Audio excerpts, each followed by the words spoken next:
Good afternoon. All right. Everybody can hear me okay, though, it sounds like.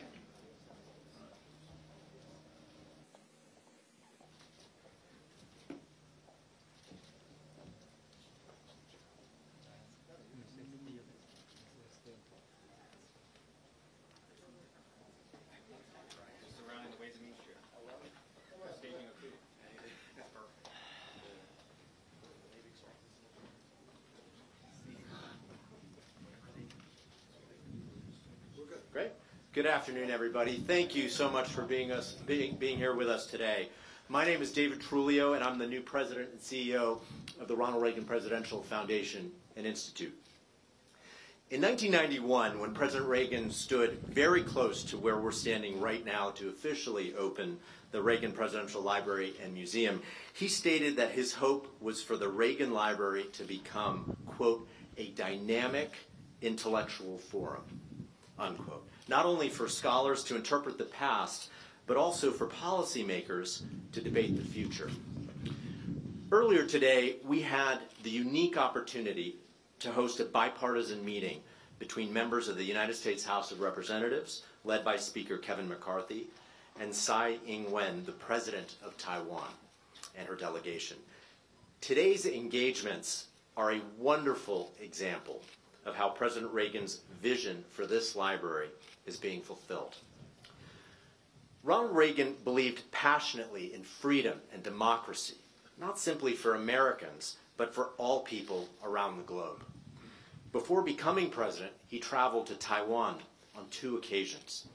And it was President Reagan's administration in 1982 that developed what became known as the 6 Assurances, a framework that to this day forms a key part of the foundation of how relations between the United States and Taiwan are conducted. We are deeply honored and grateful that Speaker McCarthy brought today's bipartisan meeting to the Reagan Library. The Speaker's district is not that far from us here in Simi Valley, and he has consistently taken the time to support what we do here, from participating in our Reagan National Defense Forum and also giving keynote remarks as part of our Center for Public Affairs programming. Of significant note, in 2021, Speaker McCarthy tweeted, and I quote, "Ronald Reagan is, in large part, the reason I am a Republican." So it is my privilege to invite to the microphone a long-standing friend of the Reagan Foundation, the Speaker of the United States House of Representatives, Kevin McCarthy.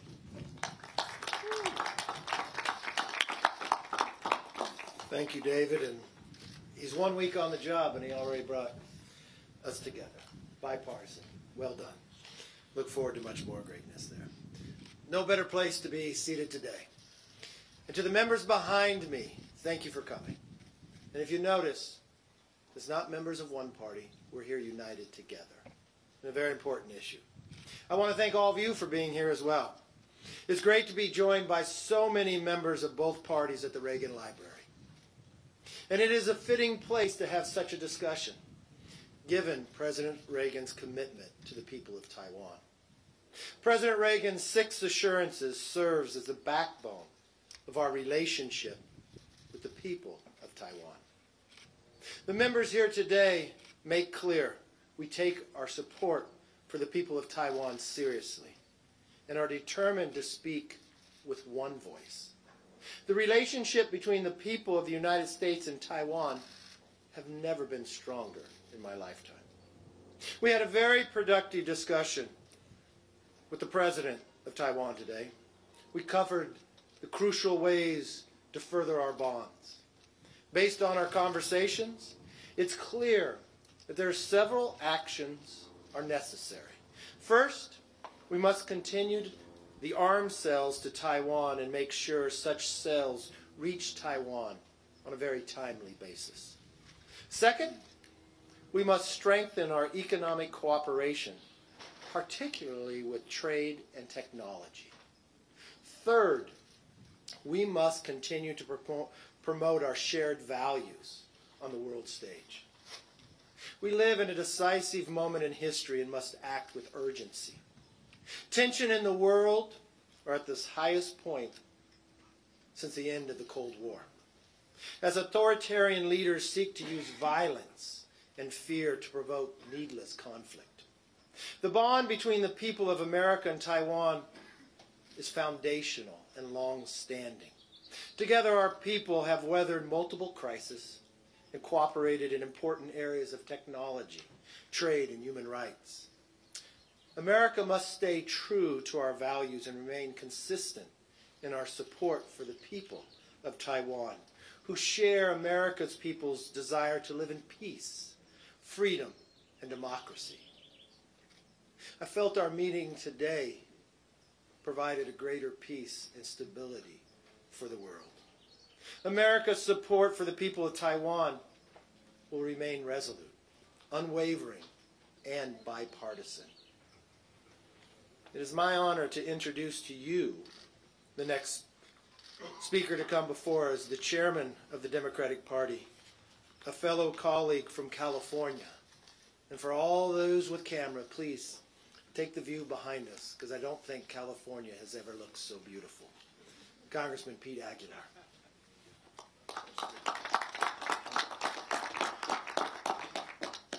Thank you, Mr. Speaker. I want to thank President Tsai for the meaningful conversation today, and on behalf of the House Democratic Caucus, we offered our continued partnership and cooperation as we seek to grow our economic ties. Speaker McCarthy, on behalf of this bipartisan delegation assembled behind us, I want to thank you for facilitating this meeting and for fostering this bipartisan engagement.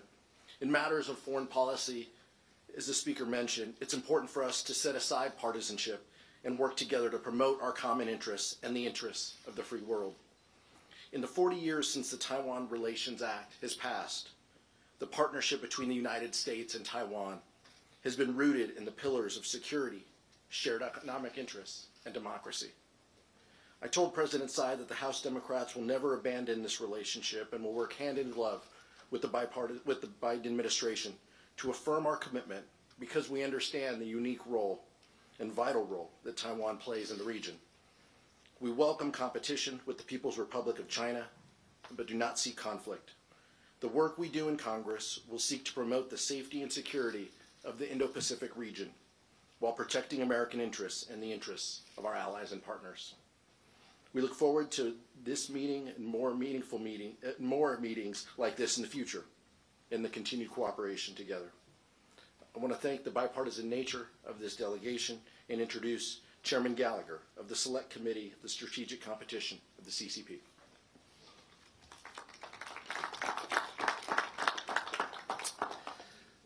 Thank the Speaker. I thank all of my colleagues for being here today. What a special experience. President Reagan once said, if some of you fear taking a stand because you're afraid of reprisals, recognize that you're just feeding the crocodile, hoping that he will eat you last. Watching some of the coverage leading up to President Tsai's visit, I've been thinking about Reagan's crocodile.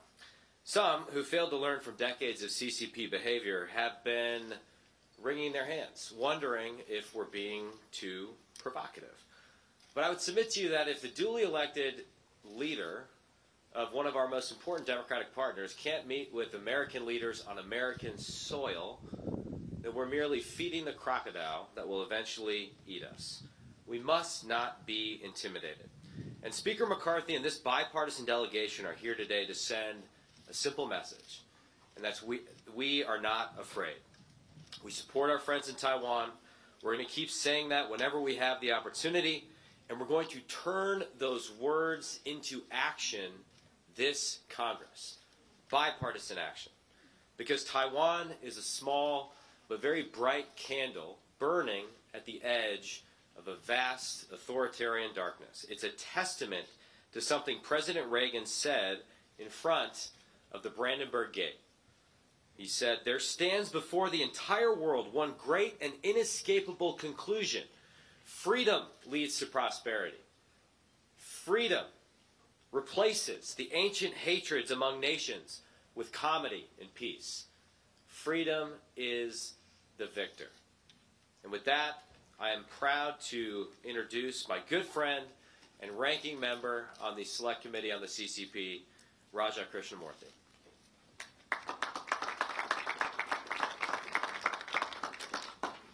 Thank you very much, Chairman. Thank you, Speaker McCarthy, for convening this bipartisan meeting. Thank you, Chairman Aguilar, for leading our House Democratic Caucus, being present. Thank you to all of my fellow members. And of course, thank you to the Reagan Foundation for hosting us in a wonderful visit.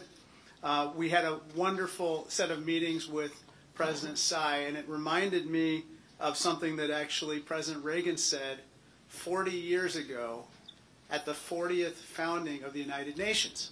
He asked the following question. He said, what kind of a people do we want to be 40 years from now?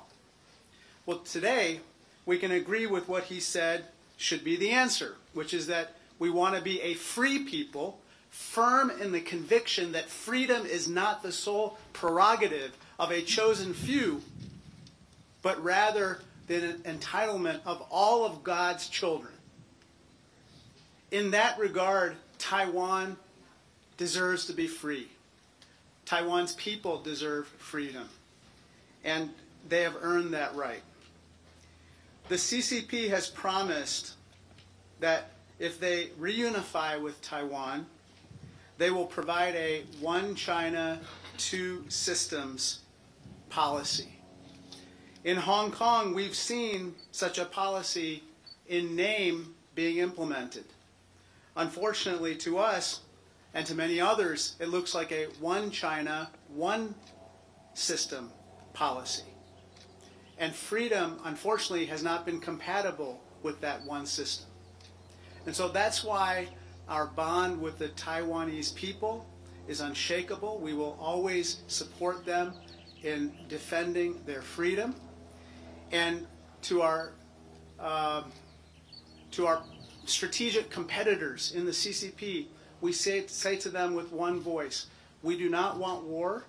We don't want a cold war. We don't want a hot war. We don't want any hostilities whatsoever. We want peace. We are a peace-loving people.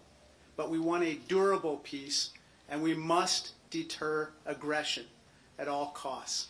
We must peacefully resolve all differences between and among us at the bargaining table. So with that said, I want to say thank you so much, and I want to now welcome Chairman Smith of the Ways and Means Committee to address us. This is such a special day, being at the Reagan Library, but it's a special occasion, and we have to thank Speaker McCarthy for organizing this event and each one of our colleagues that's here, Republicans and Democrats. It shows how important this is to our nation and how important it is to Congress, that we were able to have such a constructive bilateral conversation with the President of Taiwan, talking about our relationship from an economic perspective, but also from a security perspective, and the results of how we can continue to partner and work together moving forward. I think there's going to be a lot of benefits from this meeting. Happy to give all the tough questions to Speaker McCarthy. Before we begin questions, let me just say one thing. I want to thank all the members who came. They came from different parts of the country, from different parties, from different committees, with one goal. That's to bring peace throughout the world, but bring a greater foster of a relationship with the people of Taiwan. I respect the job that you're all going to do, but let me put one caveat for you. Today was a very important day on the subject we talked about.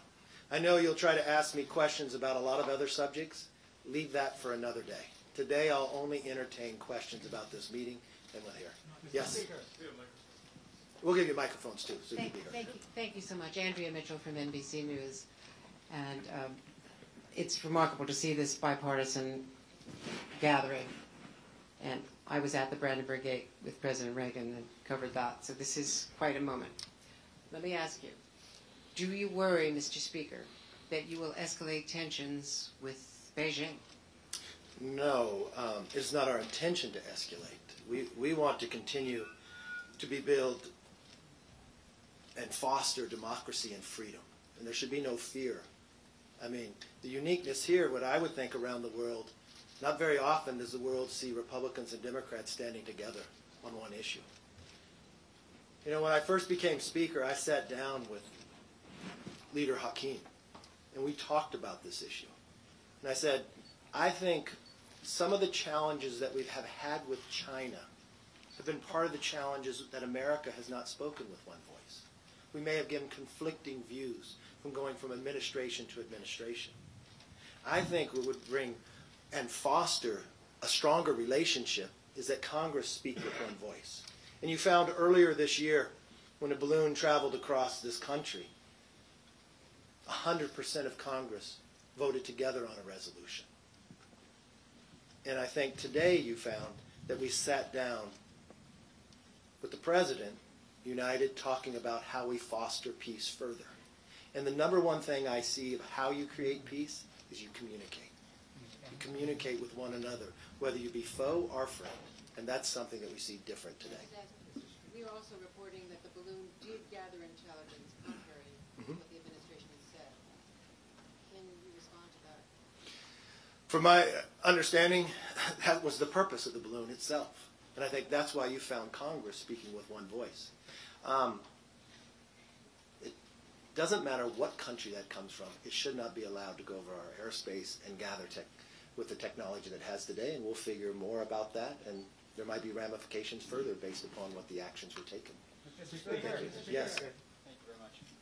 Thank you, Mr. Speaker. Josh Campbell with CNN. I have a clarification and then a question, if I may. Yesterday in Bakersfield, you did an interview and you described China as a country that is very important. A very important country was the quote. And I'm just curious, given the sensitivity of that word country, was that purposeful? And then second, I'm just curious, obviously we're here at the Reagan Library. We've heard President Reagan mention several times today he was impactful on your career. In a different place and time, when the Soviet Union was the adversary, he was asked what his strategy was, and he said it's simple. We win, they lose. Forwards. I'm wondering, in the modern era, with China increasingly described as an adversary, is that your view as it relates to China? We win, they lose. No, I think when you look to America, the world wins when we have peace. The world wins when we have respect for one another. The world wins when we have more democracy and more freedom. It was only fitting that we had this meeting here.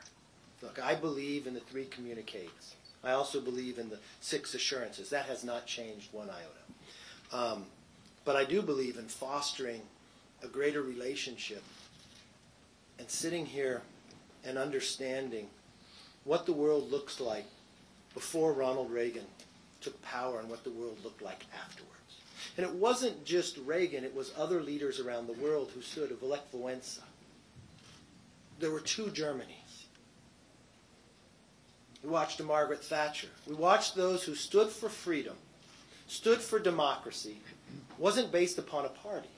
The world became a safer place. Authoritarian lost. But what I see today around the world is disturbing. And I think that unites. And the one thing I would take pride in as an American, you're watching your lawmakers stand together with both parties, advocating greater democracy, with a plan to help deter any chance of a war in the future. And what we learned from Reagan, peace through strength, trust but verify, respect your adversary. We've watched Reagan go when he spoke about the Soviet Union, but he went to the Soviet Union. He built a relationship. And we've watched the changes that could be brought. So, look. Just on Taiwan as a country.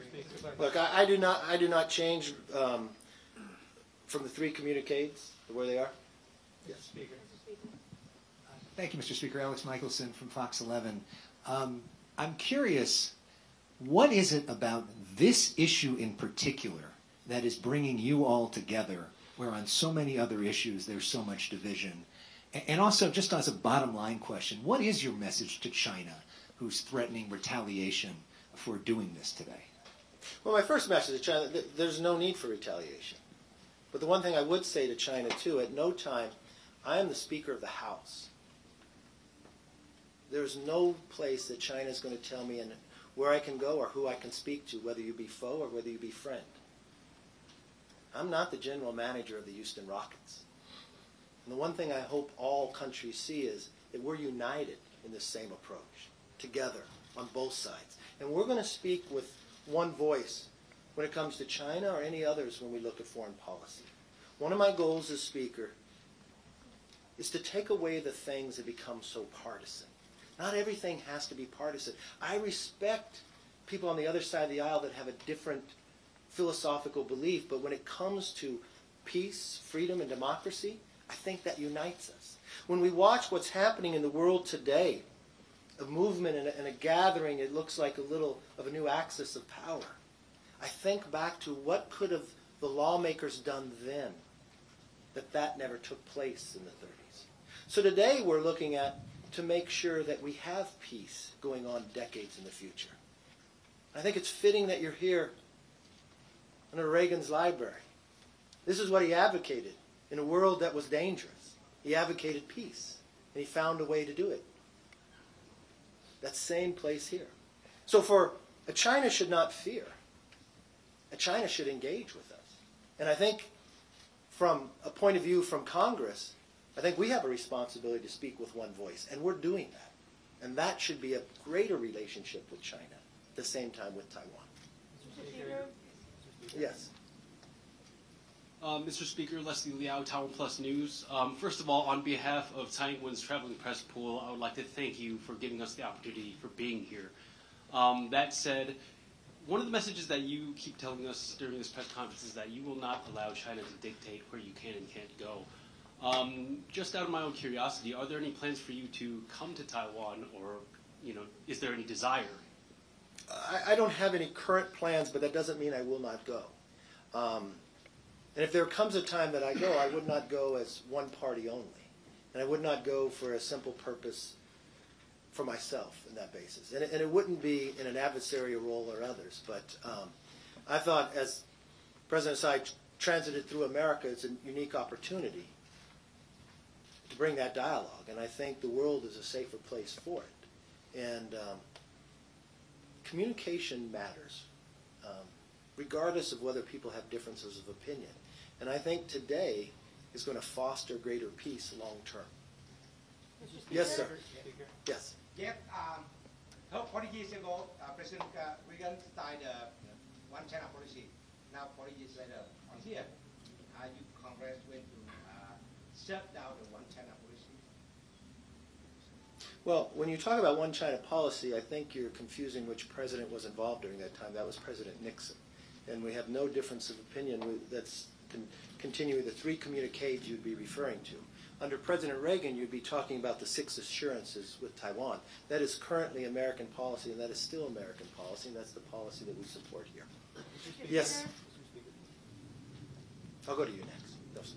Thank you, Mr. Speaker. Andrew Desiderio from Punchbowl News. I'm wondering if you could talk about your sense of President Tsai's assessment of how imminent an actual attack or invasion from China might be at this point, and what she specifically asked for from Congress in terms of military assistance, economic assistance, things you guys can do in the NDAA or through the China Select Committee. Thank you. They're very clear. We advocate that day never comes. And if we've learned anything from Ukraine, there's actions that could have been taken 5 years ago, so Ukraine never had. Deterring that action to take place would have saved thousands of lives. I think today is a part of that. We've always had with the 6 assurances that we could supply weapons to Taiwan, that they could defend themselves, that war would not be created. They have purchased a number of weapons from America. Some have been delayed. I think one of the things that we had talked about, how could we speed that up in the process? I think you have a commitment from both sides here to make sure that happens. How can we build more trade? Economics. I think that helps along the way as well. I would hope that as lawmakers, our goal is to make sure those days don't happen. And I think we should learn from what's happened in the past. I would take it, and I want to give a lot of credit to Hakeem Jeffries. When I sat down with him when I first became Speaker, we talked about this Select Committee. And the goal of this Select Committee is to speak with one voice. And I have been very impressed with the chairman and the ranking member of how they carried about themselves. And this isn't the only meeting that a number of them are going to do. They're going to go throughout California, meeting in others. And part of the Select Committee is finding places in America so we're not dependent on other countries, be it critical minerals, be it medical. Making America stronger makes the world safer. And that's the unique goal that all of us have, and that's what we're working towards. Yes? Mr. Speaker, you've talked at great length about the importance of the unity of this delegation and the bipartisan nature of it. But today, as you're meeting here with the Taiwanese president, Emmanuel Macron, the French president, is in Beijing meeting with Chinese leaders. What do those conflicting messages mean for the strength of this message and for your approach to China? And then, if you can comment on yesterday's indictments, that would be great too. Well, first of all, I don't think what Macron's doing is conflicting here. From the same point that I tell China, they cannot tell me who I can meet with. For the same argument that I said, this meeting will foster greater freedoms, right? It's communication. So I think it's great that Macron is meeting in China. I hope he delivers a message not to fund Russia's war in Ukraine. I hope he delivers a message that democracy makes the world safer and stronger. I hope he delivers a message that Americans meeting with President Tsai is positive for the same aspect that he is meeting with President Xi. I've been to China 3 times. I think greater communications between nations are positive. I think trying to show military actions is not. Communications are stronger. And the answer to your second question is no. Yes, ma'am. Thank you. Suzanne Lethe with the Washington Free Beacon. You mentioned that one of the topics you discussed was boosting arms sales to Taiwan. What's your plan to do so, considering the White House is signaling reluctance to upset Beijing? And then secondly, are you at all concerned that during Taiwan's next presidential election, a more Beijing-friendly candidate could win? Look, one thing I believe in democracy, and let them have a say in the process and decide who wants to lead them and have an open and honest and fair debate without others advocating inside. I don't get the same approach from this administration. I think this administration, and my communications with them too, see the importance of speeding up the weapon delivery system. So I'm not feeling the same differences based upon your question. And I do believe in the motto of President Reagan, peace through strength. And I think deterring, if I just sit back and I look at what transpired in Ukraine, I remember coming back from Ukraine in 2015 and advocating to sell them javelins. Javelins, a defensive weapon to stop the tanks from coming in. And maybe had that action been taken or others, Russia would not have felt that that was a mode for them to go through and thousands of lives would have been saved. And I think this is no different than what the 6 assurances have said from Reagan, that we would supply Taiwan with weapons. And we didn't set a timeline to the one China. So it's carrying out the exact same policy we have had for decades. And I believe in that motion if we're able to do it. They've already made the sales. It's the delivery of the system. And I think for that same action, if people would have taken that action in Ukraine, the world would be safer. And I think that's an action that we should take. And I believe, I'm not going to put words in anybody's mouth, but with our discussion, I believe that is a bipartisan position. And I would think, I'm not going to speak for the administration, but from my conversations with the administration, that's the same feeling I've had back from them as well. Yes, ma'am. Thank you. I'm Hein from the Taiwan PDS. Speaker, I want will you invite President Tsai to the Congress to get a speech, or any possible to let the Taiwan president visit Washington, D.C.? Thank you. But I don't have any invitation out there right now. Today we were able to meet her as she transits through America, and I thought that was very productive. Yes, sir. Hi, Mr. Speaker. Michael Martina from Reuters. President Tsai has just returned from Latin America. Taiwan has been losing allies around the world slowly, including recently Honduras. I'm curious if you think that the United States is doing enough to stop that, if you even think it's the United States' business to step in or say to Taiwan's allies that they should remain with Taiwan. I think that's one of the reasons the president was out communicating with others. I have a fear of some of these nations changing their positions based upon a hope and dream of financial support for some infrastructure. We have found at times when China has done that, those nations have become in a more economic challenging time, maybe a dam not working in Ecuador, maybe becoming under financial burdens. So I truly believe that all nations should look at where it is and make a decision. I wish all nations would make a decision based upon democracy and freedom and peace. If that's the decision at the end of the day, or the determination, I have no fear of where people would make their decisions. Yes, sir. I heard what you said about the weapons and also trade, but are there other areas where you think the administration could be acting more aggressively in toughening policy with China? Also, do you think that the country should specifically commit to the defense of Taiwan should China attempt anything militarily? Look, I know everyone puts these hypotheticals out there. Our goal is that hypothetical never comes to fruition. And what we know through history, the best way to do that is supply the weapons to allow people to deter war. Supply the weapons that people could defend themselves. It is a critical lesson that we learned through Ukraine, that the idea of just sanctions in the future is not going to stop somebody, but deterrent of being able to self-control is going to stop that. Your first part of your question, remind me again what it was? Yes, should the administration be doing more in terms of toughening its policy to China beyond what you mentioned, beyond sales and also trade? Well, the one thing I always believe, you should keep communication going. I think from policymakers here, the more that we're able to speak with one voice, I think the greater understanding China would understand where we stand, but more importantly, it would help them to understand, don't send a balloon over our airspace. Don't use authoritarian bully tactics. It's not going to go far. We want to have peace. We want to have economics with you. We want to be able to grow like we had for a number of years together, and we want to continue to foster that. We respect your position. We respect the nature of your country, but the same part is you've got to respect democracy, freedom, and peace.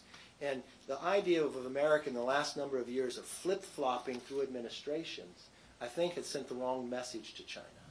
I remember my first time traveling to China in 1995. I remember going to Tiananmen Square, and there was a sign there, and it had two numbers. The number of days and the number of minutes to Hong Kong came under control.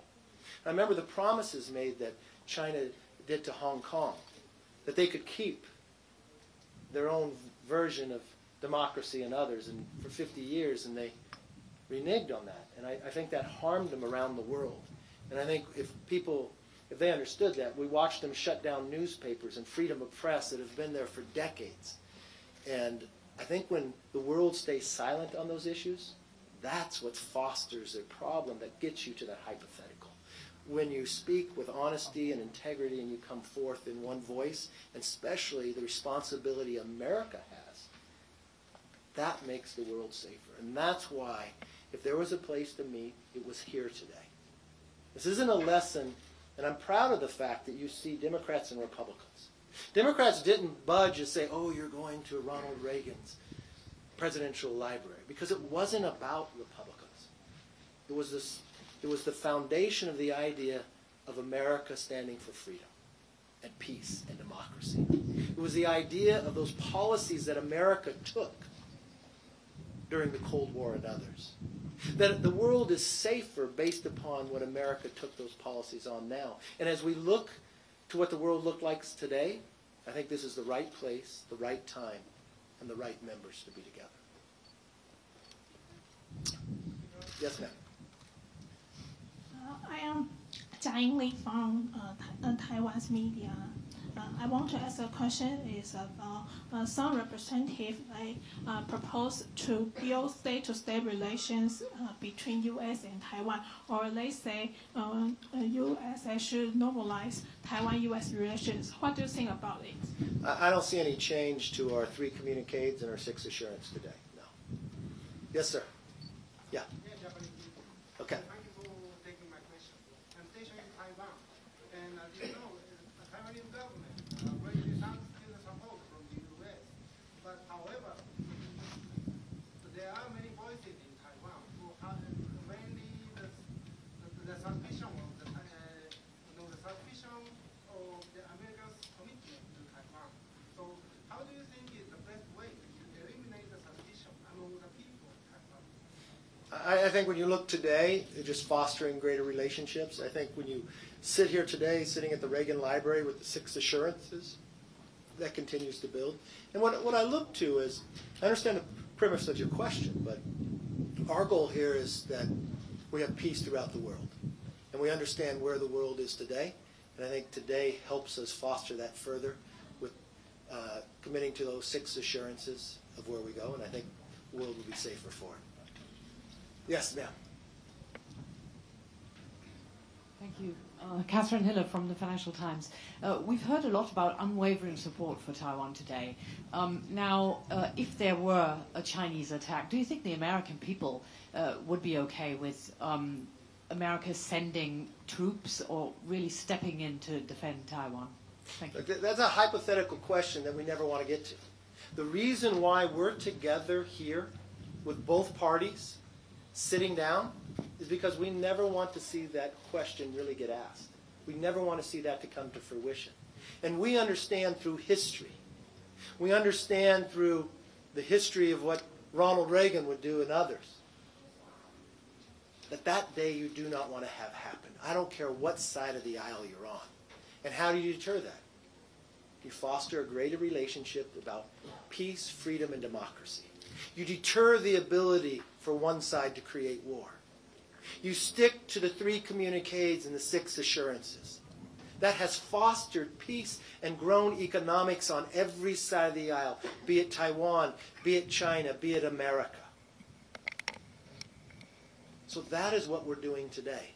So when you look back on history, in a critical time around the world, what did your lawmakers do? They stood up. They built relationships to friend and foe. They deterred the ability for one to foster war against the other. They built economic ties with both. And they fostered a greater relationship for freedom and for peace around the world, because no one wants to get to a hypothetical question she just asked. I thank you for spending your time with us today. I thank the members for spending time here. This won't be our last discussion about this, and we'll continue to foster and grow, because it won't all be solved today. But thank you and God bless. Have a very happy Easter.